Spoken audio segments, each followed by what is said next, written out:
All right, this is the read aloud for myth number 4, which is an East Indian myth. Long ago in India, there were 5 princes who left their kingdom to search for the kingdom of heaven.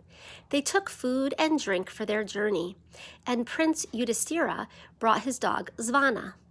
Yudhishthira was the eldest. His brothers were Sahadeva, the all-wise, who was learned beyond all men; Nakula, the all-handsome, famed for his grace and beauty; Arjuna, the all-powerful, who had never been defeated in any contest of arms; and Bhima, the all-joyful, known for his good humor and love of pleasure.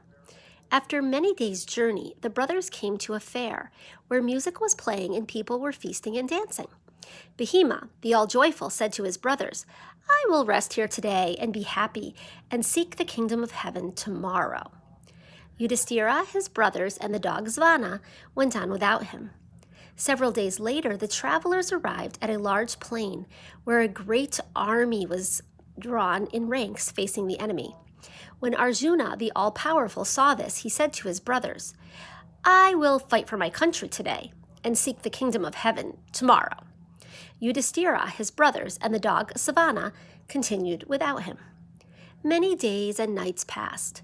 The travelers came to a magnificent palace surrounded by a garden full of flowers and fountains. In this garden, a beautiful princess was walking with her attendants. When she saw Nakula, the all-handsome, she was seized with love and longing. Nakula, too, was struck with love. He said to his brothers, "I will stay here with the princess today and seek the kingdom of heaven tomorrow." Nakula went into the garden, and Yudhishthira, his brother Sahadeva, and the dog Svana continued without him. Many weary days and nights later, the travelers came to a great temple where the holy men lived. Sahadeva, the all-wise, desired to join them in prayer and study. He told his brother Yudhishthira, "I will stay here today and seek the kingdom of heaven tomorrow." Sahadeva went into the temple, and Yudhishthira and Savana continued without him. At last, Yudhishthira reached Mount Meru, the doorway to heaven.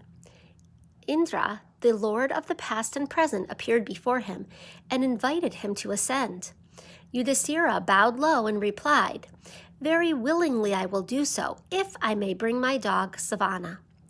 "That may not be," said Indra. "There is no place in heaven for dogs. Leave him and enter into eternal happiness." "I cannot do that," said Yudhishthira. "I do not wish for any happiness for which I must leave so dear a companion." "You traveled on without your 4 brothers," said Indra. "Why will you not ascend to heaven without your dog?" "My lord," said Yudhishthira, "my brothers left me to follow the desires of their heart. Svana has given his heart to me. Rather than renounce him, I must renounce heaven." "You have spoken well," said Indra. "Come in and bring your dog with you." So Yudhishthira and Savana ascended into paradise. In recognition of their devotion to one another, Indra set in the sky the constellation of the great dog, whose star Sirius is the brightest of them all. Now look at your pictures of your constellations. Which picture do you think matches that myth?